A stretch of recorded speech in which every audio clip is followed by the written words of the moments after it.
Shikues të Alert, përshëndetje.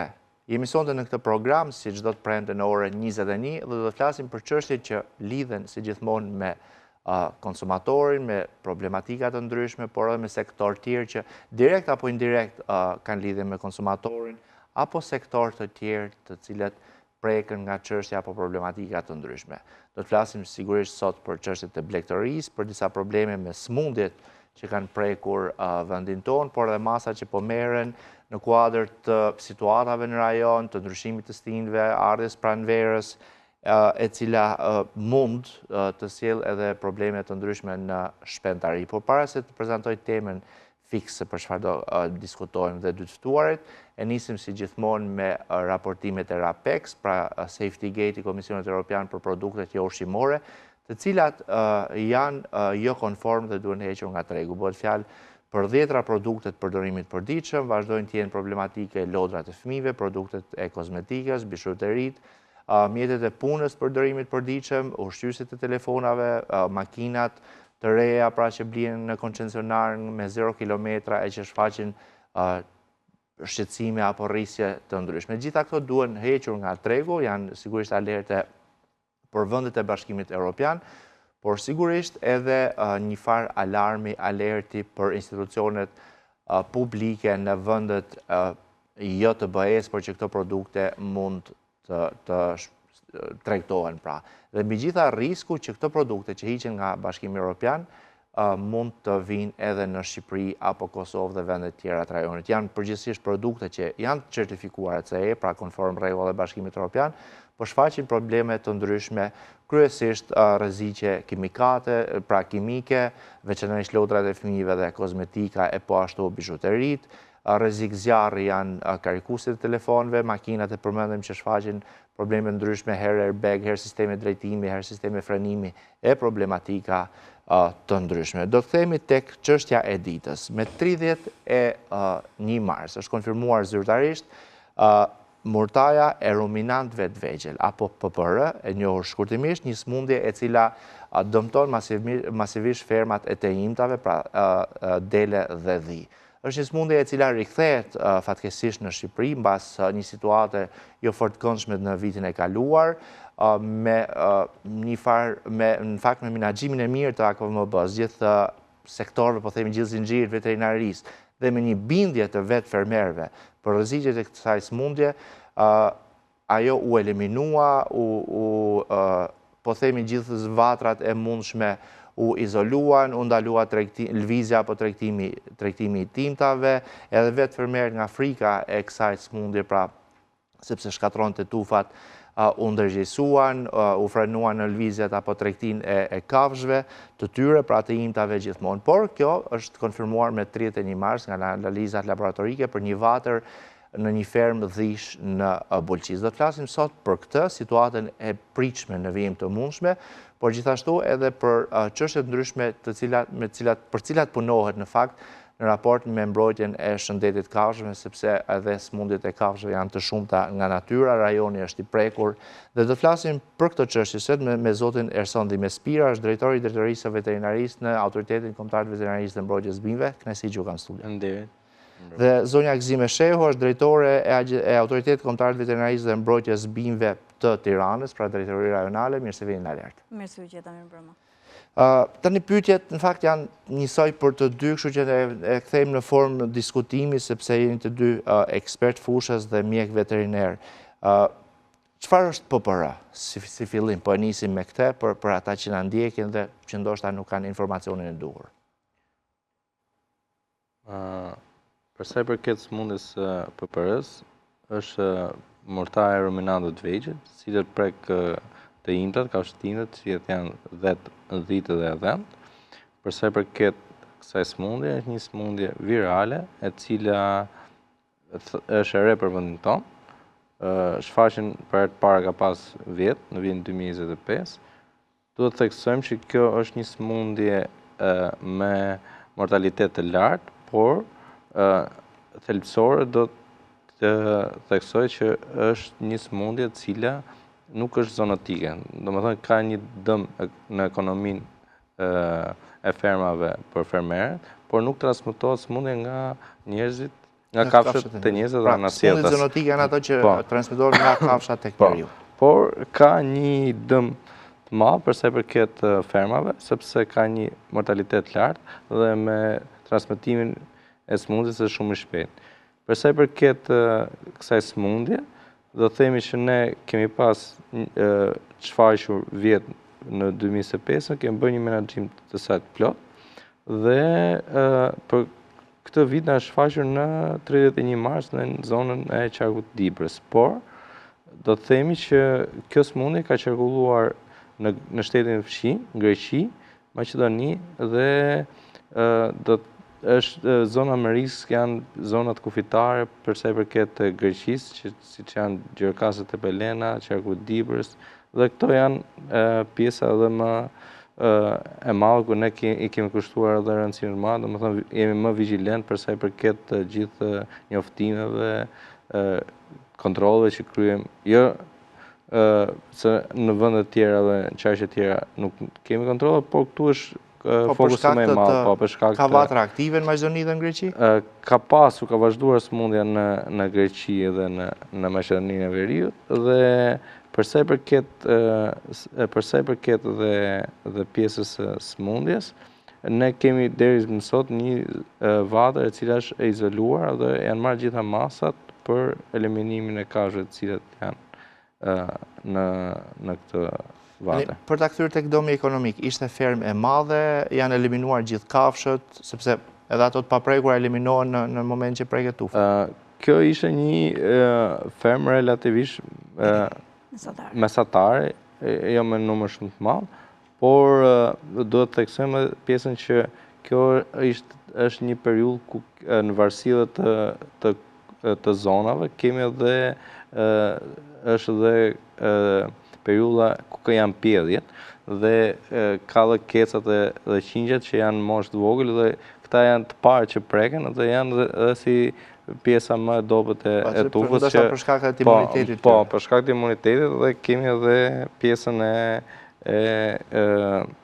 transmetimet shpejtë të smundjes. Por masat janë marrë gjitha, caktuar zona 3 dhe 10 kilometra, janë eliminuar gjitha kafshët të cilat kanë qenë në fermë, është bërë disinfektimi i fermës, janë marrë të gjithë dokumentacionin për proces verbalet dhe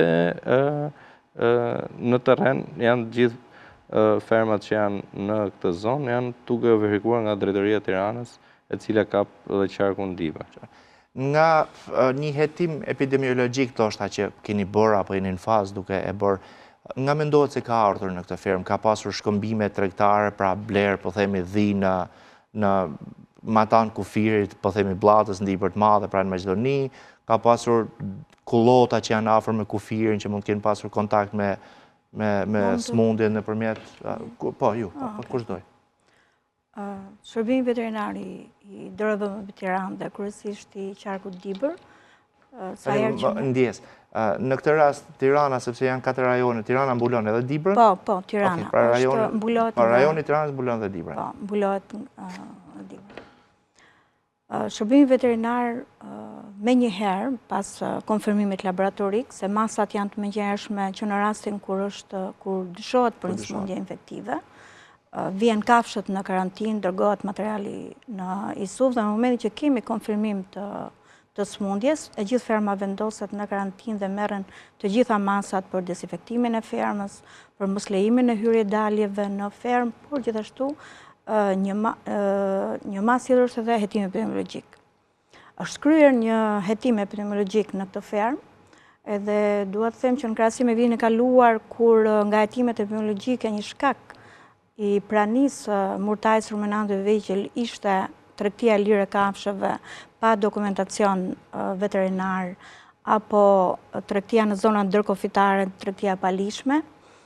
Në këtë fermë kemi të bëjmë me një fermë e cila ka filluar që nga viti 2015 me 5 krerë, me 10 krerë, duke i shtuar krerët brenda tufës, edhe riprodhimi duke u kryer nga kafshët e fermës, gjë që për ne, për shërbimin veterinar, ka bërë të pamundur që të kemi një origjinë të kësaj smundje, sepse nuk mund të themi që kemi fullin e kafshëve të tjera, duke qenë se edhe nga sistemi RUDA, gjatë 7 viteve të fundit, nuk ka asë një futje të kafshëve të tjerë, për vetëm për prodhim brenda fermës. Një fakt tjetër që na bën të vështirë dhe urgjinin e kësaj sëmundje është se kafshët në këtë zonë mbashtrohen ose ushqehen në zona siç edhe ata i quajnë zabele, domethënë kur kontakti midis fermave është i pamundur, sepse secili ka ato zonat e veta ku edhe kullosin kafshët, domethënë që nuk ka patur edhe kontakt midis fermave me njëra tjetrën. Kjo nga njëra anë ka bërë të pamundur që ne të kemi një origjinë të sëmundjes, që themi për të konkluduar që nga na erdhi sëmundja, por nga ana tjetër është një gjë e mirë sepse nuk kemi patur kontakt me fermat e tjera edhe nuk kemi në këtë zonë janë disa ferma të mëdha, relativisht se të mëdha quhen për zonat atje, domethënë, po jo, që kapin jo një numër shumë i madh, po mesatare 200-300 krerë. Edhe fakt është që në gjitha këto ferma, janë gjithsej 5 ferma të mëdha, nuk kemi, të asnjëra nuk kemi patur praninë e shembeve klinike ose dyshuese. Pra, për ne ka qenë e pamundur që të kemi një shkak të jashtëm në praninë e këtij infeksioni. Domethënë që tani si mjek veteriner në tentativën, se kur rrin me njerëz të zgjuar do fillosh të zësh mend, të mësosh diçka. Por duke qenë se në fakt edhe vjetë e kam ndjekur këtë dhe unë s'ka ndodhur ndonjëherë që të bëj 3 emisione rresht për një temë, por kjo duke ditë situatën e vjetshme dhe dëmët që u shkakton fermave nuk u kurseva në këtë hapësirë, siç dhe tani, por a ka qenë prekur dibra vjetë, qarku i dibër? Po, ka qenë rasti i dytë. Gjurmë nga ndonjë ushqim kafshësh i tharë, ose ndonjë ushqim që mund të ketë blerë në Maqedoni, hipoteza, por... Në fakt, dibra ka patur rastin e dytë të shfaqur në vitin kaluar pas Shkodrës. Ka qenë dibra, unë jam marrë vetë me gjithë procesin e evidentimit, hetimit, epidemiologjik, domethënë të gjithë masave që merren pas shfaqjes së kësaj sëmundje, por në atë rast, sidomos në rastin e parë, se në dibër kemi pas të konfirmuar edhe 2 vatra, gjithsej 3 vatra, kishte kafshë ishin marrë nga tregu. Domethënë që ne e gjetëm edhe origjinën, e gjetëm edhe fermerin që i kishte shitur, ishin marrë pa certifikat veterinare. Po kjo është shumë larg gjatë fermës që janë shfaqur këtë vit. Ajo ishte në Vrenjë, një fshat në njësinë Kastriot, ndërsa këto e kemi në njësinë Shupens, në Bulqis.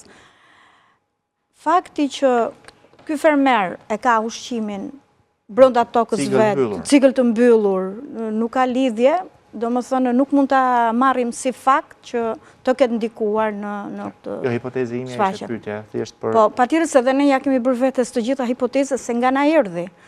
Duke dëgjuar njerëzit përgjigjen, fillojnë e mendojnë edhe ata për tufat e tyre, për fermat e tyre.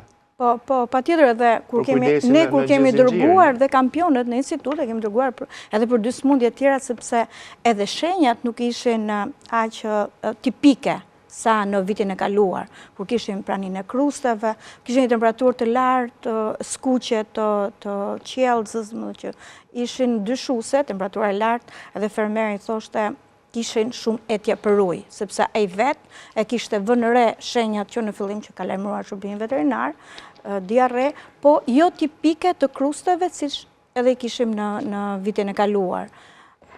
Nuk e kam parë, thot, në ato që shprej, në intervistën që ne i bëjmë kur marrim, se mundohemi të bëjmë sa më shumë pyetje për të marrë sa më shumë të dhëna për inseminimin, për futjen, për ta kapur në një pikë që ai të thotë po i kam bler, i kam marrë, dhe fakti është që kishim të bënim me një fermer të përkushtuar, që në ditën e parë kur ishin vënë re shenjat në tufën e vet, menjëherë kishte njoftuar veterinarin sepse diçka nuk shkonte, përtej asaj që ai ishte mësuar të shikonte në tufë me shenja klinike të përditshme. Edhe ne kemi çuar edhe për 2 sëmundje tjera për të bërë edhe diferencimin, domethënë. Rezultati laboratorik na lektorët i njohin kafshët e tyre si ashtu si fëmijët, kështu që e ka njohur çdo shqetësim të mundshëm. Për sa i përket fermës së zonës, në periudhën që shfaqet sëmundja dhe kemi rastin pozitiv, thashë njerë duke qenë se ka qenë një periudhë që është në pjedhje dhe janë në këtë rastin në fjalë është një fermë e lidhë dhe ka qenë keca, gjithmonë në diagnozën diferenciale që ne bëjmë, si që janë smundjet që mund t'jenë të transmetueshme ose sa më të prekshme, ishte edhe pjesa e galaksisë, sepse janë disa masa profilaktike që kryen nga vetë fermerët. Dhe ne kemi bërë dhe kontrollin e plot të vaksinimit që ishte i kryer nga pjesa e fermës, për gjithë pjesën e dokumentacionit, por do të theksojmë një gjë që e thashë pak më lart, duke qenë se janë zona ndërkufitare, janë në vijë ajrore, ferma ishte diku tek 5-10 km me Maqedoninë. Do të thotë që dhe në ndërgjegjësimet që ne bëjmë, i vëmë shumë rëndësi dhe mjeteve transportit, kusheve të mbajtjes dhe lëvizjes, si edhe të ushqimeve dhe mjeteve të punës. Sepse kalimi ndoshta në këtë rast kemi që fermeri nuk ka bler kafsh, ishte ferma e pa ndryshuar, pa futur kafshtëria, por dhe lëvizjet në shtetin fshin me mjete ose me ushqime ose me persona të tjerë mund të jenë një nga shkaqet e transmetimit të smundjes. Gjithashtu, një ndër gjërat të tjera është edhe lëvizja e kafshëve të egra, sepse janë smundje ndërkufitare që në rastin fjalë janë shumë afër në vijë ajrore, mund të jenë nga 2 e më lart kilometra që besoj pak më shumë shupenza me bllakun. Edhe një pjesë, duke qenë se edhe kullota janë ku kafshët shtektojnë dhe janë në kullota dhe lëvizja e kafshëve të egra, por thasha një herë, ne i kemi vënë theksin për sa i përket gjithë ndërgjegjësimin që kemi bërë me fermerët, për të bërë të mundur dhe të njohojnë edhe ata diçka që nuk i vënë re, ose mund të jetë nga shikimi i tyre mund të jetë si gjë e pa rëndësi, por mund të jetë fatale për pjesën e shëndetit të tufës. Duke ju rikujtuar gjithë blegtorëve shenjat, në fakt, do doja t'ja rikujtonit ju, edhe çfarë përbëhet konkretisht me ndërgjegjësimin e këtyre blegtorëve, sepse besoj ju tani sporrini vetëm të qarku Dibër, po aktiviteti i edukimit është në ferma në gjithë Shqipërinë, ndërgjegjësimin. Për sa i përket shenjave, shenjat e para janë temperaturë e lartë, ka anoreksi, humbje të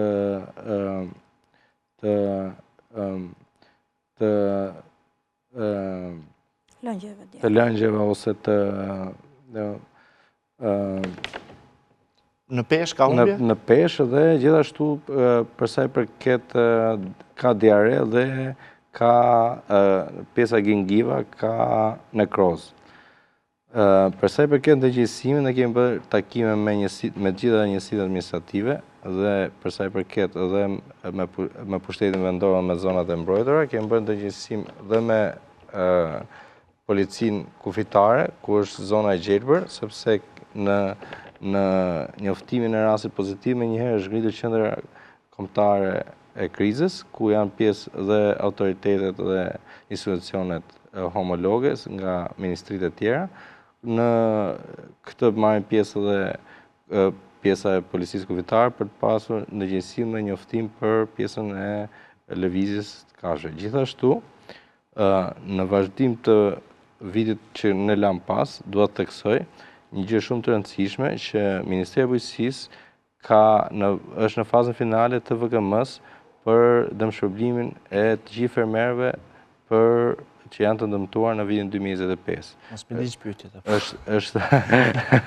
Është bërë e gjithë faza e evidentimit, është çuar edhe për mendimin e Ministrisë së Drejtësisë dhe është në fazën finale dhe presim që shumë shpejt të konkretizohet dhe të jetë gjithë pjesa e fermerëve.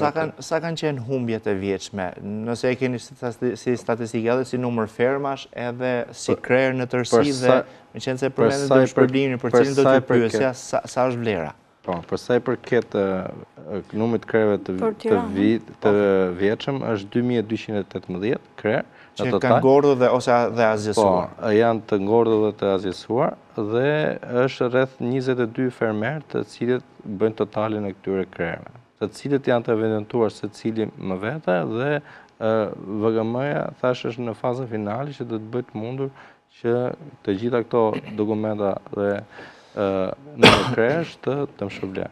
Besoj ata krerë ferma që janë konfirmuar me analiza laboratorike? Po, pikërisht. Do më thënë, çdo vendim i marrë është në fazën e marrjes kampionit, dërgimin në laborator dhe pas konfirmimit të analizës është gjithë pjesa e veprimit të dokumentacionit. Sa është dëmshpërblimi? Dëmshpërblimi është në bazë të racave dhe moshës së krerëve. Domethënë janë bërë gjithë evidentimi sipas regjistrit që ne kemi pasur. Po ka një shifër për shembull nga 7.000 deri në 15.000 lekë të reja, shembull, se nuk e di. Paka shumë tash, po të marrë një mesatar është rreth 15.000 lekë deri në 20.000 lekë për një kafshë, po një krerë mesatarja. Po në varësi të moshës dhe ato sepse ndryshojnë nga racat. Nuk është çmimi i keq, sepse në fakt edhe në tregja ai shiten. Po këto çmime janë të marra nga tregjet. Domethënë janë reale dhe nuk është ndonjë humbje. Okej, humbja e tyre është sepse ka munguar edhe çështja e fitimit të tjera. Vitin e kaluar në Dibër kishim racën alpine, por këto janë kryqëzime sepse ne nuk kemi ku të gjejmë. Apo alpine raca autoktone shqiptare? Alpine autoktone. Edhe ne hasim në një ngënç edhe me fermerin se kam racë alpine dhe dua një dëmshpërblim. Mirë po dokumentacioni që kërkohet duhet origjina, blerit, faturat, gjithë shka për të evidentuar. Dhe ne këto çmime i marrim nga REBET, domethënë nga agjencitë rajonale, që është ekstensionit bujqësor. Ata ne i dërgojmë të dhënat nga sistemi RUDA, ku paraqitet mosha, raca, edhe të gjitha proces verbalet, protokollet që ne mbajmë në momentin e azgjësimit, eliminimit dhe azgjësimit të kafshëve, dhe ata na referohemi këtyre statistikave për dëmshpërblimet. Në këtë fermë që së fundmi që kemi eliminuar për këtë vit, kishim një ratë sana, por edhe kjo është një kryqëzim, domethënë, dhe jo racë e pastër që ne t'i referojme atyre shifrave që do t'ishe për janë racë pastër. Të shtoj në disa nga masat që ne marrim janë masa që kanë të bëjnë me njoftime për marrje masash, me bashkëpunime, kur kërkojnë bashkëpunimin e pushtetit lokal, bashkëpunimin e policisë shtetit, sepse do ndërpresim qarkullimin, tregtinë e kafshëve në këtë zonë, në zonën 3 dhe 10 kilometra, që është zona e mbrojtur dhe e mbikëqyrë, dhe kërkojmë, edhe kemi patur gjithmonë bashkëpunimin me policinë, gjithashtu krijojmë një zonë epidemiologjike, është ajo në zonën 3 kilometra, ku kjo tuf ka kullotur ose ka kaluar, në mënyrë që të mos bëhet shkak për infektime në tufave tjera. Nga ana tjetër është ndërgjegjësimi i fermerëve, që mund të themi në këtë vit nisur edhe nga përvoja e vitit kaluar, janë edhe ata shumë më të kujdesshëm, edhe më të interesuar në lidhje me nëse do të venin re në tufat e tyre. Kemi ngritur grupet e kontrollit veterinerëve, të cilët evidentojnë, inventarizojnë fermat, matrikulojnë kafshët, sepse janë kafshët e reja që kanë lindur, identifikim, regjistrimi i të gjithë zonës në kryesisht në qarkun e Dibrës. Edhe çdo ditë raportojnë mbi gjendjen shëndetësore, praninë ose jo të shenjave klinike, nëse do të ketë patur. Por mund të them që sot që ne flasim, ne jemi shumë më komod, sepse kjo sëmundje është futur nga shteti për dëmshpërblim, nuk jemi në fazën e parë që çdo bëhet, edhe ato të vitit kaluar, qarku Tiranë ka diku te 928 krerë në 6 ferma, edhe fermerët shqiptarët mos shqetësohen se edhe nëse do të kenë praninë e shenjave klinike në fermë, me njëherë njoftojnë shërbimin veterinar, sepse nuk ka nevoja që ta fshehin, sepse këto kafsh ju ofrohet gjithë shërbimi nevojshëm, edhe do të dëmshpërblen. Qartë. Do më duhet shkoj një hapësirë publicitare, por para spoteve kam një mesazh promocional për Sedaton Plus, i cili është një suplement bimor i krijuar për ndihmuar në qetësimin e sistemit nervor, reduktimin falnit të stresit dhe përmirësimin e cilësisë gjumit. Ai përmban ekstrakte natyrale si valeriana, melisa, kamomili dhe pasiflora, të njohura për efektin e tyre relaksues. Sedaton Plus ndihmon në uljen e ankthit, nervozizmit dhe tensionit mendor, duke kontribuar në një ndjesi, qetësie dhe ekuilibri emocional. Përdoret shpesh në periudha lodhje, stresit lartë apo pagjumësie pa shkaktuar varësi. Pra nëse ndjeni shqetësime tilla, konsumoni një tabletë Sedaton Plus. Spotet publicitare e kthemi pas pak në Alert.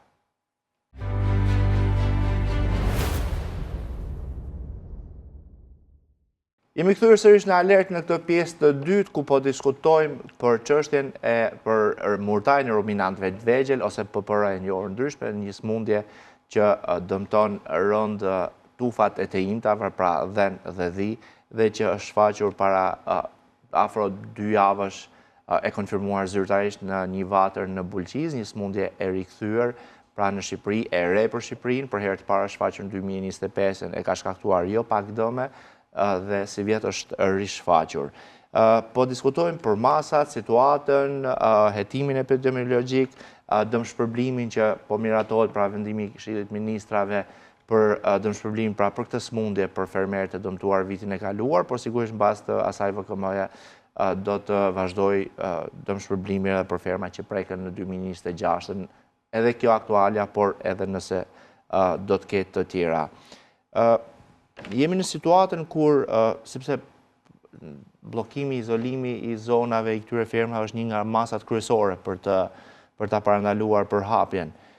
Jemi në fazën kur ndoshta shumë shpejt për një muaj apo ndoshta diçka më shumë bakti shtektoj në Bjeshk, ku për shkak të shtektimit tufat përzihen, një pjesë ju përmendet Greqin që ka vatra, një pjesë e jugut, Gjirokastra, vendet zona që janë afër kufirit pra me Greqinë, a janë të rrezikuara, a do këshillohen të ose cilat mund të jenë masat për të parandaluar se tani ti ndalosh shtektimin është disi e vështirë, në të paktën në verë. Përsa i përket masave, thashë një herë, vlerësimi i situatës është në kuadër të rasteve që ne kemi dhe monitorimit që ne bëjmë. Ne në katër drejtoritë rajonale dhe në 12 qarqe bëjmë monitorim të vazhdueshëm për pjesën e konfirmimit ose marrjes së informacionit për sëmundjen. Do të thotë edhe në diagnozë diferenciale, sepse kemi edhe sëmundje të tjera që mund të qarkullojnë dhe ne bëjmë evidentimin e tyre.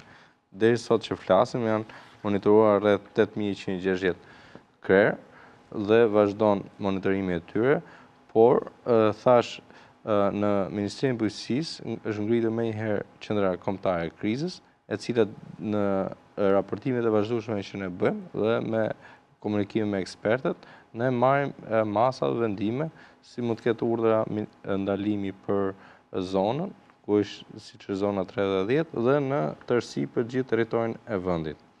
Përsa i përket kësaj situate me pjesën e kullota, thamë që është një nga pjesët që mund të ketë transmetime të sëmundjes, por ne në gjithë pjesën e veterinare shërbimit që kemi në terren, thash kemi bërë ndërgjegjësimin dhe më e rëndësishme është që në pushtetin vendor me gjithë njësitë administrative ne kemi pasur takime ku janë ftuar gjithë fermerët, kanë qenë aktorë të ndryshëm të gjithë institucioneve për të bërë të mundur dhe për të kuptuar rëndësinë dhe pjesën e vlerësimit të situatës.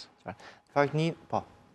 Jo, mund të shtoj edhe diçka këtu. Lëvizja e kafshëve nga ferma në fermë, nga ferma në kullot, nga ferma në drejtim të thertores, bëhet referuar një certifikate veterinare e cila lëshohet nga veterinari i shërbimit, i cili në momentin përpara se të lëshoj këtë certifikat për lëvizjen e kafshëve, bën një kontroll klinik shëndetësor të gjendjes së tufës së kafshëve, e cila është një parambrojtje në mënyrë që kjo tufë që lëviz drejt një kullote apo drejt një ferme tjetër është klinikisht e pastër. Duke qenë se edhe shenja klinike kryesore në murtajën e ruminantëve vegjël është temperatura, domethënë gjë që e bën në zbulimin e hershëm apo parandalimin e transmetimit nëpërmjet kullotave apo lëvizjes. Dhe në fakt temperatura jo e kafshë në këtë rast, por temperatura e motit, e ajrit, temperaturat e larta janë ndikim në frenimin e përhapjes. mund tjetë disi shenje mirë duke qenë se tani në vijim temperaturat shkojnë në rritje. Është vërtet që çdo dimër, edhe fillim pranvere, shërbimi veterinare ka gjetur në një ngërç. E para në influencën aviare, në murtarin e ruminantëve gjatë vitit kaluar, edhe kjo si rezultat i smundjeve virusale, të cilat shtohen ose bëhen agresive gjatë periudhës së dimit, ku temperaturat janë më të ulta. Me rritjen e temperaturave, fuqia virulente e viruseve dim që bie, edhe çka e bën domethënë një gjë pozitive, jo vetëm në drejtim të murtajës, po edhe infeksioneve të tjera me të cilat ne shprehemi. Ne përballemi çdo vit. Jemi gati në fund të pranverës, edhe uroj që të mbetemi vetëm tek kjo ferm, shpresoj që më tej edhe si rezultati i temperaturave të kemi probleme. Kam dy pyetje që nuk lidhen si çështje, por çështje smundjesh është në fakt. Agjencia e Ushqimit dhe Veterinarisë Kosovës ka ndaluar importin e të imtave nga Shqipëria.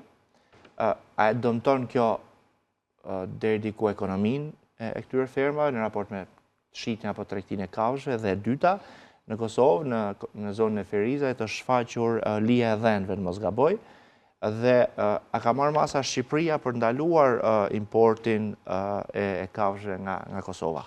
Apo vetëm nga një zonë, apo nga e gjithë Kosova, nëse? Për sa i përket urdhrave të ndalimit, janë një procedurë që është normale në çdo kohë për sa i përket ruajtjes së gjendjes shëndetësore të vendit. Për sa i përket sëmundjes, siç ka dhe kemi pasur ne me Greqinë ose me Maqedoninë, dhe masat janë paraprake, domethënë me zhvillimin e sëmundjes, me masat e marra, me ndalimin në zonën ku ka ndodhur sëmundja, bëhen urdhët e ndalimit. Ne faktikisht në moment që flasim, Ministria e Bujqësisë ka një urdhë ndalimi edhe për shtetin e Kosovës për sëmundjen e lisë së dhenëve nga shteti i Kosovës, dhe kjo është një masë paraprake dhe marrjes për ndalimin dhe mos transmetimin e sëmundjes, sepse në këto urdhra jo vetëm ndalimi, por është edhe tranzitimi i këtyre ngarkesave. Domethënë edhe tranzitimi nëpërmjet territorit të vendit tonë është një masë shtesë për pjesën e këtyre. Këto janë masa normale që merren për të gjitha llojet e sëmundjeve, siç është edhe për influencën aviare, siç është edhe për aftën epizotike dhe për mortarin e dera, në varësi të species dhe zhvillimit, domethënë, të sëmundjes në atë inkubacionin e vet. Qartë. Zonja Shehu, ju përmendet influencën aviare, dhe në fakt, unë nuk e kam ftuar mikun ton të përbashkët Kujtim Mersini si vjet, nuk kam guxuar sepse sa herë ka paralajmëruar ai, ka pasur grim shpendësh në Shqipëri. Ka qenë 2022 dhe 2024, në mos gaboj, apo 5-a? 2025. Gjatë pra vitit viti i kaluar. Për 2022-shin që t'jemi pak korrekt, pronarët e fermave të Mbashtimit Shpendë janë dëm shpërblyer në fund vitit. Në mos gaboj, për 2025 nuk e di akoma, por nuk dua të hyj kësaj se nuk kam interese ekonomike dëm shpërblen apo jo ata. Por si është situata? Nëse ja hidhni edhe prillit, besoj ka shanse që të shpëtojmë pa influencë aviare këtë vit. Se mars-prill kanë qenë në të dy situata. Po, pikërisht. Në muajin mars ka qenë vitin e kaluar. Po, edhe 2022 po muaj mars ka qenë, fakt. Diku mesi apo dhe diçi fundit. Si është situata aktualisht? Kam vënë re që keni shkuar në stabilimente në Mbashtimit Shpendëve, takime me fermerët, me fermat, po themi më të vogla, fermat e oborreve që kanë 100-200 apo nuk e di sa krerë shpend, përveç këtyre stabilimenteve të mëdhaja. Si paraqitet situata si vjet? Sepse duhet thonë edhe nga vjen risku që mund mos ketë lidhje fare, po të vjen nga larg për shkak të migrimit shpendëve. Pavarësisht se po dukemi se ndjehemi komod se kemi shpëtuar nga influenca këtë vit, ne nuk jemi të qetë në kuptimin e marrjes masave. E përshëndes Kujtim Mersinin me qira fjala. Ne nuk jemi të qetë në kuptimin e marrjes masave, domethënë masat i marrim njëjtë sikur ne të ishim në kohë influence. Shpendët migrator vazhdojnë pavarësisht se jemi në periudhën gati të fund pranverës. Kemi bërë takime me të gjithë pronarët që importojnë shpend, që mbarshtojnë shpend jo vetëm në ferma, po edhe në stabilimentet mëdha, për t'i ndërgjegjësuar ata për rritjen e masave të biosigurisë, pavarësisht se në shumicën e rasteve ne nuk kemi arritur ta evidentojmë nga na erdhi shkaku i virusi në kohën kur kemi patur jo më pak po edhe humbjen e të gjithë fermave të shpend aty ku na ka rënë virusi. Grupet e veterinarëve kanë shkuar në për stabilimente duke i njohur me protokollet e biosigurisë, duke marrë edhe masa në rast se do kemi çedim apo kushte të cilat çalojnë deri diku, megjithse vlen që të përmendet, ne kemi stabilimente të cilët janë të përkushtuar dhe kur shkon dhe shikon të duket, domethënë një ndjehesh mirë kur shikon që vetë subjekti ka marrë të gjitha masat apo ka krijuar të gjitha ato kushtet në mënyrë që edhe ne kur të shkojmë atje të na thonë ndalo se duhet të veshësh këto, duhet dezinfektohesh derisa të futesh në stabiliment apo gjithë masat e biosigurisë. Për sa i përket fermave të vogla, duke qenë se influenca aviare vjen nga shpendët migratorë apo që lëviz duke qenë se ne jemi një vend pritës për këto, kemi një program monitorimi të cilin e zbatojmë edhe në kushte, domethënë kur jemi absolutisht të pastër pa pranimin e këtij virusi. Një program edhe pjesën e lagunave, një program monitorimi i cili ka të bëjë me survejancën aktive dhe pasive, survejanca pasive ku monitorohet, bëhet monitorim vizual i fermave me kryesisht pata dhe rosa të cilat gjenden afër bazeneve ujore. Shpendët e ujit, rosat edhe patat shërbejnë si mbartës të virusit dhe mund ta transmetojnë ato kryesisht në fermat. Ne kemi ferma mikse ku mbajnë gjeladeti, pula edhe pata dhe rosa, shërbejnë si transmetues të infeksionit dhe vetë nuk shfaqin shenja klinike. Pra, një monitorim vizual dhe nga ana tjetër marrja e tamponeve nga shpendët ujor, rosa dhe pata. Janë përcaktuar nga autoriteti i veterinarisë njësitë edhe fshatrat që janë kryesisht afër këtyre baseneve ujore, duke përcaktuar edhe numrin e fermave dhe numrin e kampioneve që duhet të marrim për t'i dërguar në laboratorin e ISUV. Në varësi të krerëve që gjenden në fermë, ka edhe një progresion të marrjes mostrave. Nëse në fermë gjenden 7 pata ose rosa duhet merren nga të gjitha duhet të merren tampone dhe progresivisht nëse rritet numri i krerëve, rritet edhe numri i tamponeve që do të merren nga këto shpend. Flas për qarkun e Tiranës, janë marrë diku tek 20 ferma. Këto janë të shtrirë në muajt e pranverës, shkurt, mars edhe prill. Në kohën që flasim, kemi kryer tamponimet për muajin shkurt dhe muajin mars, edhe mbetet edhe muaji prill. Edhe t'i rikthehemi në muajin tetor nëntor, marrjen e përsërit të kampioneve për të parë nëse kemi apo jo prani të infeksionit në këto shpend ujor, domethënë. Kihet parasysh në përcaktimin e këtyre fermave që do të merren tamponet në mënyrë që aty ku risku është më i lartë dhe probabiliteti i shfaqjes së infeksionit domethënë ose i kapjes së infeksionit, i gjetjes së pranisë së infeksionit të jetë sa më rezultativ.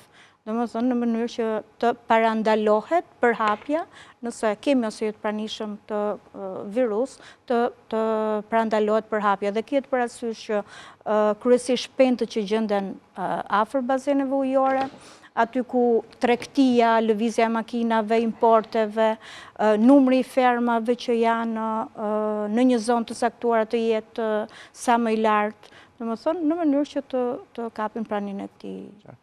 Gëzime, më kujtuat një situatë time personale, në fakt kur më përmendet këto firmat mikse që kanë edhe gjela deti, sepse çdo mëngjes zgjohem me ato të ulëriturat e gjelit të detit. Në katin e parë të pallatit ku unë jetoj, mban dikush një gjel deti, akoma nuk e kuptoj pse nuk e theren për vitin e ri, po unë kam frikë se nuk e zë vitin tjetër të ri, nuk e di sa gjatë jetojnë. por si mund bëhet t'ja heqim apo. Mos ja merrni, po të paktën ta theri, detyrojeni ta theri ti ushqej fëmijët, mos ja merrni po. Çfarë mund të bëjmë? Tani po na fut në një problem që ne jemi jashtë temës, po më kujtua sinqerisht se zgjohem çdo ditë me ato. Unë kisha lënë për fund të, po thash me që nuk ke nevojë të telefonosh te 0800 se e ke numrin tonë, se 083366, por ne kemi shumë raste për sa i përket kafshëve ose denoncime që njerëz në komunitet ku janë në pallate ose në zona mbashtrojnë kafshë, është çike vështirë për ta kuptuar. Nganjëherë kemi edhe komunikime me pushtetin vendor, por duhet ta kuptojnë dhe ata që ne pjesën e regjistrimit dhe identifikimit e kafshëve e kemi konform ligjit 10.465 dhe ata do t'i sigurojnë kushte dhe do t'jenë në zona jashtë zonat banuara. Kështu që jemi në pallat, në apartament. E kuptoj. Ligjin jam i sigurt që nuk lexoj dot ata. Duhet të vlerësuar nga ashtu, do ngrem një grup pune, do shkojmë ta vlerësojmë. Përveç faktit që mbajnë edhe një qenë që e kanë pa pasaport, pa vaksina, pa asgjë, përveç se ajo ka marrë një herë bashkia, ka matrikullu. Pavarësisht që mund të jetë me çip, atë do vlerësohet, mund të bëjë një adresë edhe një. Për të qenë sinqert se ne shqiptarët e kemi këtë problemin hëse më dhimbse, hëse më vjen keq. Duke qenë se janë nga pjesa e komunitetit rom, ata vazhdojnë t'i mbajnë në pallat. Por janë kthyer shqetësim, më vjen keq vërtet për ata, por janë kthyer shqetësim për banorët, edhe qeni dhe gjeli i detit. Domethënë, mua po më vite kur po fliste gëzimja, më erdhi për qeshur, po dukej sikur qeshja me atë çfarë thonit ju, dhe nuk ishte as i lidhje buzëqeshja ime, më kujtua situata në pallatin ku jetoj unë. Në fakt, unë do ta bëj një ndërhyrje të vogël këtu, sepse ju detyrohem atyre veterinerëve që Ersoni po thot do ngrejmë një grup, edhe unë sa po thot ky do ngrejmë një grup, unë cilin grup do ngrej. I kam veterinerët të gjithë të ezauruar në punë. Jo, nuk e kisha në atë, po më fali, do doja të bëja nisur nga rasti juaj një ndërgjegjësim, një thirrje. Unë them sepse jemi vërtet siklet, por kjo është situatë për është një situatë. Nuk është aty që ne do ngrejmë një grup dhe do vim të shohim atë gjelin e detit. A ka mundësi unë i bëj një thirrje, ne na vin ankesa pa fund për ditë mban pula në ambientet të përbashkëta, mund të jetë pjesa private e tij, po ne jemi të gjithë vim nga zona rurale dhe jetesa në komunitet. Po shtëpia më cënon mua edhe qeni dhe gjeli detit. Të mbash pula ku aroma, era, pluhuri do shqetësoj komshiun, të mbash qenë të lidhur jashtë, të mos kujdesesh, të bëhen ose e zgjidhin natën. Dhe ati ja merr lehtësi se nuk ka pasaport. Është sigurt që nuk ka pasaport. Unë kam një ide që ata s'kan pasaporta për vete, kështu që për qenin është sigurt që s'kan. Domethënë, për ne është bërë një shqetësim. Tani nisen edhe bën një ankesë. Unë kam shqetësim të përditshëm edhe nisur dhe nga gjeli juaj. Por do më falenderonte edhe gjithë lagja se mos shkputemi nga tema. Merremi me çështje tjera se besoj PPR-n e ezauruam, nuk kemi uroj shumë që të mos kemi emisione tjera për këtë çështje me qëllim prapë që të mos përhapet dhe sepse ju shkakton dëme të mëdha fermerëve, nuk është zgjidhje vetëm dëm shpërblimi, por është zgjidhje çështja që mos kenë problematika.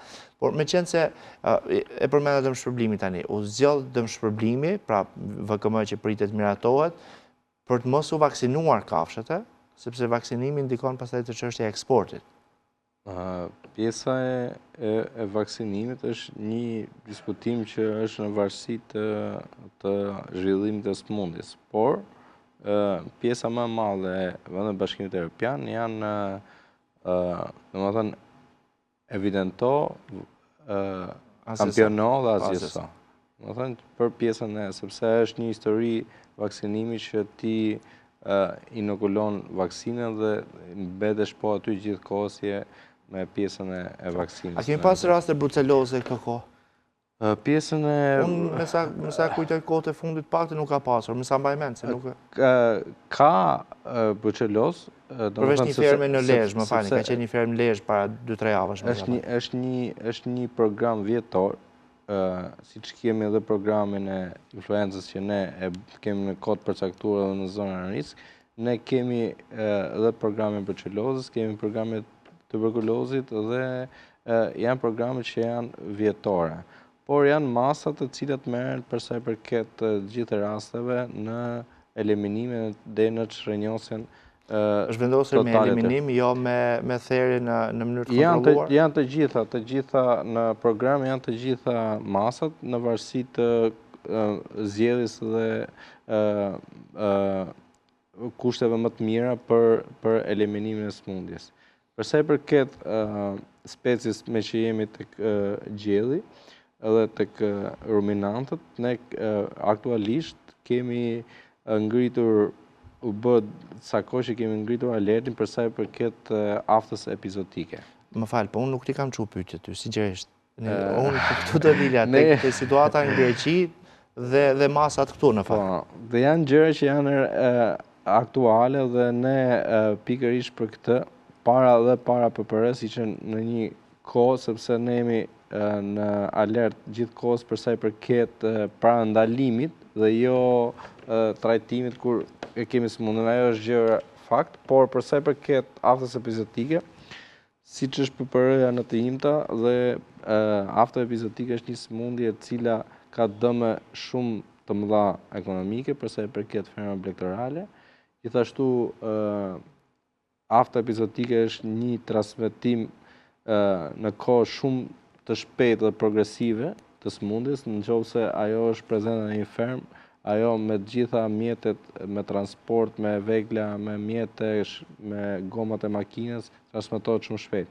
Dhe në shtetin fqin që po flasim, Greqi, ka eliminime në numër të madh të këtyre kafshëve dhe thash edhe një herë, është një pjesë katastrofike përsa i përket humbjeve. Kjo vjen nga zona lindore, siç vjen nga Turqia, ka pasur raste pozitive, Greqia, dhe ne pikërisht për këtë në gjitha njësitë administrative të Korçës, me Bashkinë e Korçës, me pjesën e njësive administrative në Tepelen dhe Gjirokastër dhe Saran, kemi bërë takime dhe drejtori i përgjithshëm ka qenë vetë në zonën kufitare, përsa i përket këtyre ndërgjegjësime. Kemi bërë broshura dhe pjesën e posterave, që janë gjitur rreth 600 postera në gjithë vendin, përsa i përket kësaj smundje. Dhe gjithashtu kemi bërë ndërgjegjësime në media.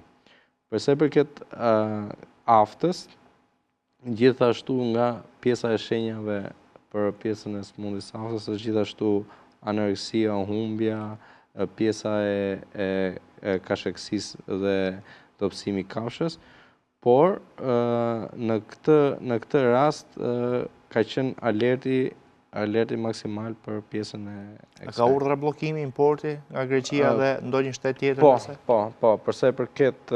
Dhe vetëm kafshë gjalla apo edhe produkt mish? Jo, ka qenë dhe produkte. Domethënë, e citova pak më lart që transmetimi i kësaj smundjes është shumë i shpejtë dhe jo vetëm nga kafshët, por edhe nga nën-produktet. Dhe menjëherë në njoftimin e parë që mor, u bë bllokimi i kësaj bllokimi i kësaj smundje nga vendet të cilët kanë rezultuar pozitiv dhe në bashkëpunim me gjithë këto institucione, si dhe me AKU-n në pikat e kalimit kufitar, u bë ndalimi plot i lëvizjeve nën produkteve.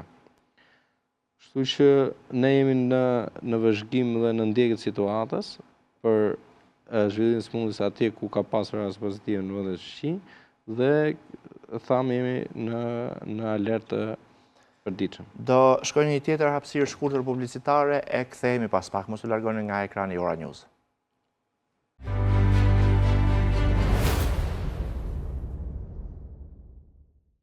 Jemi kthyer në alert në këtë pjesë të tretë dhe po diskutojmë për situatën e smundjeve të kafshëve në Shqipëri, konkretisht për PPR, murtajën e ruminantëve të vegjël, për cilën ka një vatër në Bulqiz, është një smundje që shkakton dëme të mëdha në fermat e të imtave, pra dele dhe dhi, në përgjithësi për situatën epizodike, edhe pas shfaqjes së aftës epizodike në Greqi, disa kohë më parë, ndoshta 2 muaj, mund të korrigjojnë të ftuarit, dhe masa që ka marrë Shqipëria, dhe po ashtu diskutuam në pjesën e dytë edhe për masat për influencën aviare, për cilën nuk ka raste, por gjithsesi masat merren sidomos në këtë periudhë kur është edhe koha e migrimit të shpendëve. Shkurtimisht diçka për smundjet zoonotike në Shqipëri, si është situata aktuale? Në vatra të ndryshme ose monitorime që bëni, kontrollet, analizat, jo vetëm qarkun Tirana, por në gjithë Shqipërinë. Po e nis me ju dhe. Ne kemi disa programe profilaktike, që është brucelloza, plasja në momenti që ne kemi raste, kur shfaqen raste ose vatrat 3 vjeçare. Kemi marrim kampione qumshti për kontrollin e smundjes brucellozës. Kemi gjithashtu edhe salmonellozën, ku kryen disa kampionime nga vetë subjekti edhe nga veterineri zyrtar.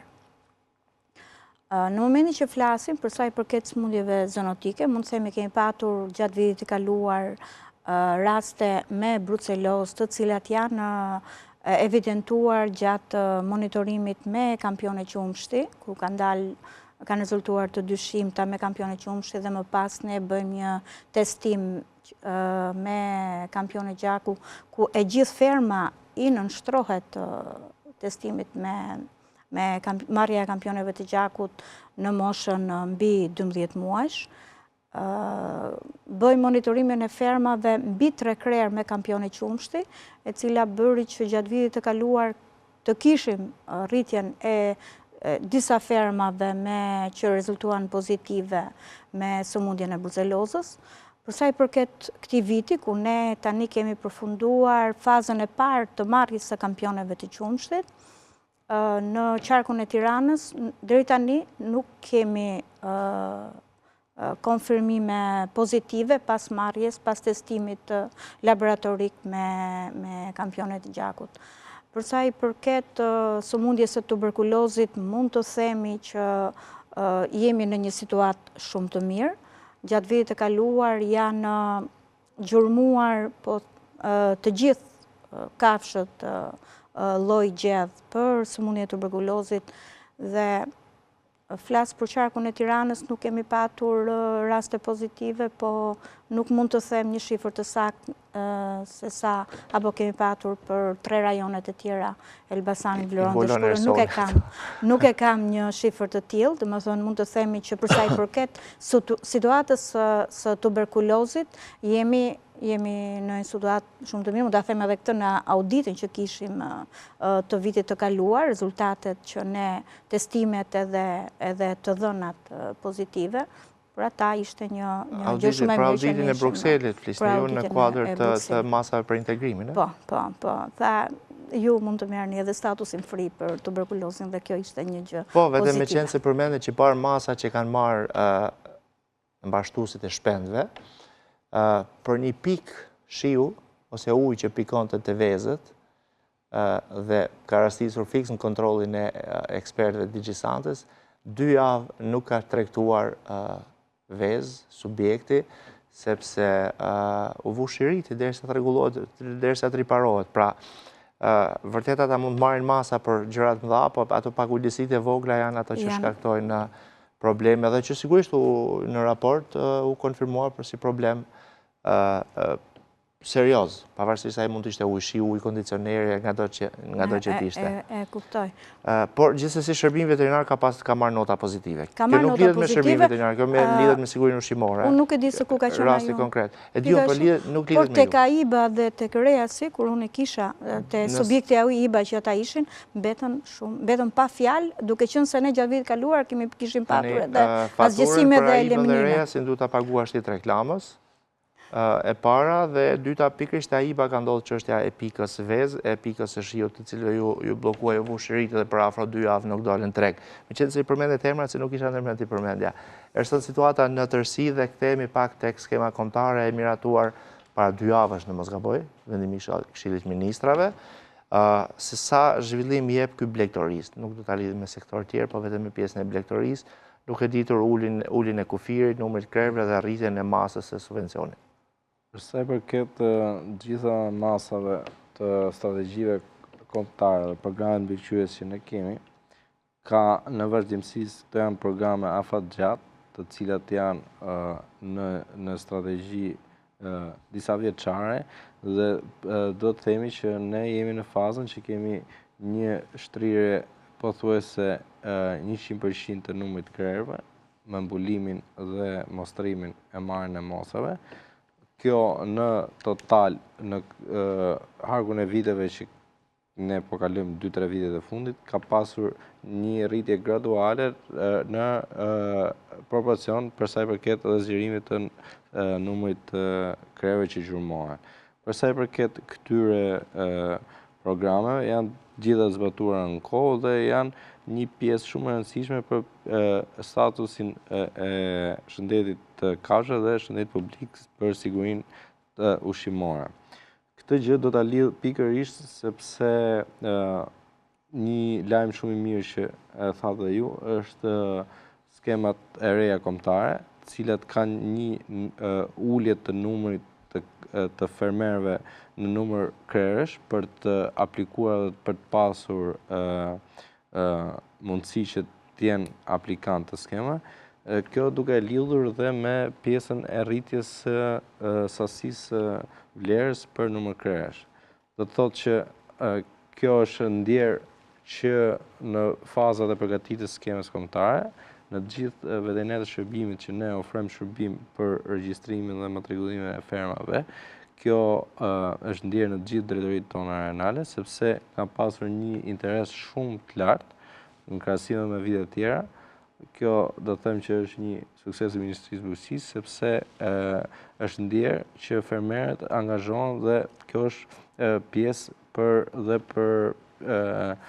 formalizimin, po, pikërisht. Edhe për formalizimin, sepse është ulur numri i fermave, kur ka qenë fokusi tek numri më i lartë i krerëve, është ulur dhe ata janë gjithë pjesë, domethënë janë vlerësuar si fermerët cilët nxjerrin produkte dhe kjo është anasjellës për pjesën e standardeve dhe për pjesën e sigurisë ushqimore. Kështu që si për të imtat jemi në gatishmëri për gjithë fermerët për bërë matrikullimet dhe ata po i bëjnë një thirrje të drejtohen gjithë drejtorinë rajonale ku kanë kontaktet edhe me veterinarët të shërbimit, si për numrin e krerëve për sa i përket për gjellin, që kanë edhe aty një rritje të vlerës, ku kemi këtë vit që është edhe pjesa e dosave para dosave, gjithashtu dhe për bletarët që do të theksoj që kanë qenë nga fermerët të cilët kanë qenë çdo vit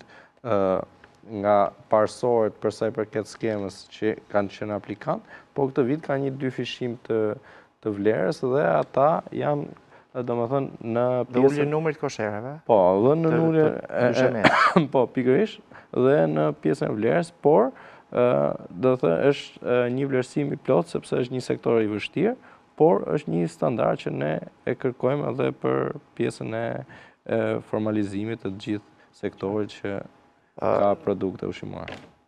Unë nuk e kam VKM-n përpara, nuk e di nëse e keni ju, por që mund të përmendem 2-3 raste. Për me qenë se përmendet bletarët është dyfishimi nga 1.000 në 2.000 lekë për kosherë, për zgjua, dhe ulja nga 50 në 25. Pra që fillon nga aty. Ai që kishte 49 vjet nuk aplikonte dot. Ai që ka 25 si për sot aplikon. Deri në 150 kosherë apo deri në 100 është limiti 2.000 lekë? Deri në 150. Deri në 150, pastaj përgjysmohet, mos gaboj 10. Përveç SHPB-ve? Përgjysmohet çmimi, po. Po, janë, ku ka bashkimet. Për krerët e gjedhve ka qenë 10 krerë është ulur në 5 dhe është rritur masa, unë nuk e kujtoj tani sa është. Nga 10 në 12.000. Për të imtat ka qenë 100 apo 50? Ka qenë 70. Ka qenë 70 dhe është bërë 50. Pra fillon të me 70 dhe është bërë në 50 krerë, fillon subvencioni dhe sa është masa, nuk e vlera e subvencionit? Nga 12 është në 16-15.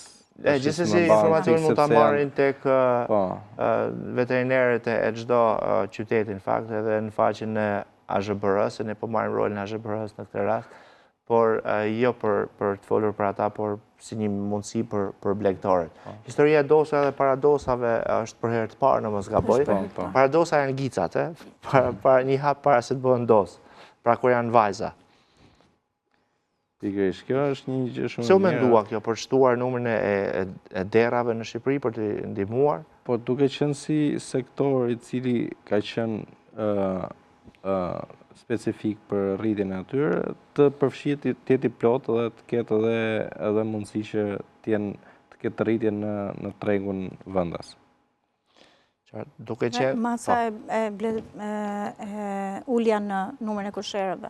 Masa e bledhëve është një masë, domethënë, shumë e mirë, sepse shumë bletar, domethënë kemi bletar amator dhe bletar që mbashtrojnë mbi 100 koshere që e kanë biznes edhe merren me atë, po nga ana tjetër kemi edhe bletar që kanë mund të kenë 15 isht, sepse bleta shtohet shumë shpejt në krahasim me kafshët e tjera, dhe kjo është një masë që do të rrise shumë më tepër interesin, sepse edhe për vetë kushtet që jemi klimatike është në tani me qenë se jemi të bletarët, është edhe periudha qoftë fillojnë periudat e vjeljes mjaltit për disa lloje, sipas llojeve të bimëve, dhe ju edhe pak. Po edhe ju një mirë këtë sektor në fakt, më mirë se shumë kush. Tani ka një interes shtuar të njerëzve tek konsumi i mjaltit. Për gjithë veti që gëzon mjalti patjetër, por çfarë do të kenë kujdes bletarët në këtë periudhë dhe në vijim në fakt, në formë këshillash për të mbrojtur bletet nga smundjet, dhe së dyti për të mos kontaminuar mjaltin me antibiotik, ose edhe për të pasur një mjalt të mirë, pa hile. Flasim për ata njerëz që nuk duan të bëjnë hile, për të pasur pra një mjalt cilësor pa hile, nuk themi kur bio, se bio është tjetër histori, por prodhim natyral, po themi, pra si mund ta ruajnë ata produktin e tyre. Por mbi gjitha kosheret për të mos u dëmtuar nga smundjet. Për sa i përket problematikave që dalen nga prodhimi nga periudha e dimrit, është kujdesi ndaj nozematozës, ndaj askosferozës.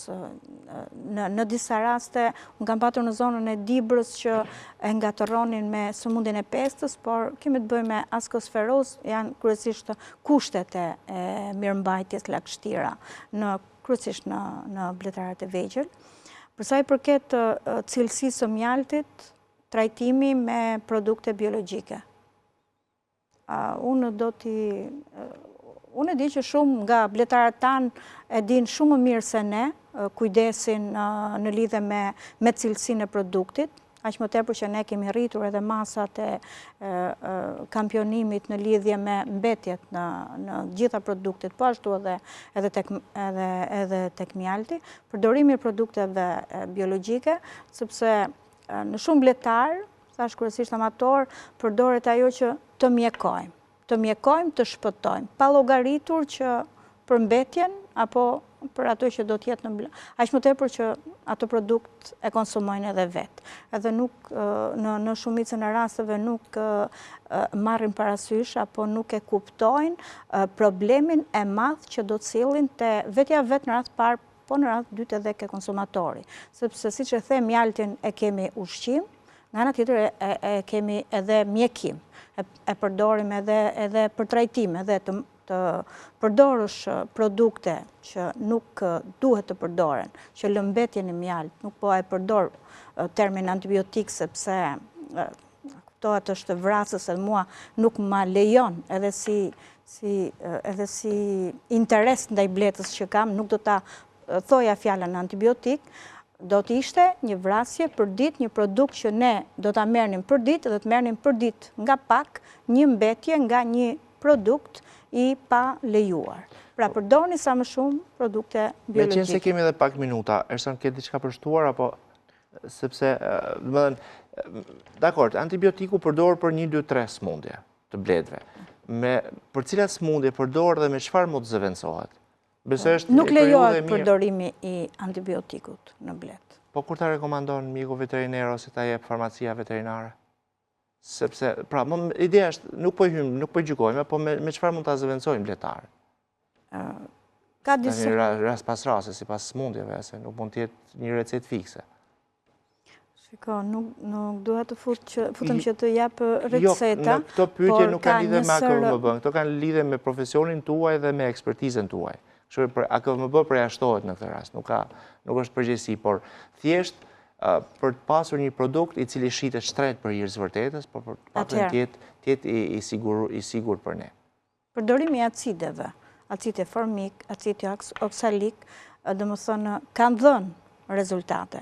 Por ajo që është më efikasja dhe që bletarët duhet të kenë për ditë në vëmendje, pavajtur te përdorimi i trajtimeve aq më keq i antibiotikut, që unë edhe nuk duhet ta them, janë praktikat e mira. Domethënë që të mbajnë koshere sa më të pastra, të ndrojnë çdo vit kornizat, t'i mbajnë në vënde jo më lagështirë, të krijohet ngritja nga toka, të lëvizen, të shtektohen në vënde ku kanë kullota të mira, jo të jetë gjithmonë kryesorja trajtimi, mjekimi. Shtektimi mund t'i dëmtoj bletet në rastet e sulme me njëra tjetër, mund shkojnë në zona që mund të kenë smundje. Ndodhë kjo? Kolonit. Kjo është një problem për ata bletarë që janë absolutisht rigoros në trajtimet që u bën bletëve dhe dërgojnë parkun e tyre në një kullot ku ka bletë që janë të patrajtuara. Sepse nëse në rastin e Murtajës, po e them, ne vendosim një zonë karantin, një zonë 30 kilometra, vetëm bletën, nuk mund ta ndalojmë. Edhe ajo do shkojë në kullota edhe në parqe të tjera që nuk janë të trajtuara. Nuk po të bëj pyetje të tjera. Ke diçka përshtuar, sepse në fakt ju përmendet çështjen e mbetjeve, por ka përfunduar koha kur unë si çdo vit merrem me monitorimin e mbetjeve, me analizat e një viti që bën AKVMB dhe AKU. Shumë shpejt do t'ju vi kërkesa për informacion, besoj janë quar në Bruxelles, raportimi dhe janë përpunuar gjithë të dhëna. Janë dërguar dhe mund të them që kemi patur të dhëna, jo për të dhëna në krahasim me vitet e kaluara, ka ardhur në rënje prania mbetjeve në mjalt. Nuk e them për unë i kërkoj për gjitha ato, për gjithë matrica që ju keni analizuar. Me që ishëm të mjalti. Po. Jo, më vjen mirë se është një produkt të cilin unë e konsumoj kështu gati sa ujnë. Po. Përsa i përket gjithë diskutimin, që ne kemë bërë dhe herë tjera përsa i përket mbetjeve, doja të shtoja jo vetëm të bletet, po të gjithë mjekimet dhe të gjithë trajtimet që i bën kafshët të gjithë specia, do t'i thoja që të gjithë fermerët, pavarësisht sepse ata telefonojnë mjekun, bëjnë marrjen dhe mjekimet e tyre, ata mund të shikojnë, kemi në faqen tonë zyrtare gjithë medikamentet të cilat janë të lejuara dhe të certifikuara për të tregtuar në vendin tonë, të cilat kanë kaluar gjithë stadet dhe kontrollet që janë konform pjesës legjislacion. Kështu që për pjesën e trajtimit ose edhe të medikamenteve, është shumë e rëndësishme koha e pezullimit, që të gjithë duhet të kenë një pjesë për trajtim dhe për respektim të kohës në të gjitha speciet dhe në të gjitha kafshët. Për sa i përket sigurisë ushqimore dhe ne kemi në zbatim planin për këtë gjë që ne të kapim produkte dhe medikamentet që përdoren ose s'kanë respektuar kohën. Kështu që ne jemi në vazhdim, jo vetëm të mjaltit, po të qumshit, tek vezat, tek të gjitha. Për sa i përket këtyre ka një rënje, faktikisht, nuk mund ta jap eksaktësisht me shifra, ndoshta kur mund të bëjmë një emision, por ka një rënje të pjesës rezultate pozitive ka një ndëgjegjësim të fermerëve për sa i përket përdorimit. Uroj shumë që shkoj sa më mirë. Ju falenderoj shumë që ishit në alert të dyve. Uroj që të kemi sa më pak emisione për probleme reale, pra në smundje në kafsh, apo në bim, por vetëm për informim dhe ndërgjegjësim. Ishte kënaqësi që diskutuam bashkë. Ky është fundi i alert për ditën e sotme dhe do shihemi bashkë të premte në ardhshme në 21. Deri atëherë, mirupafshim.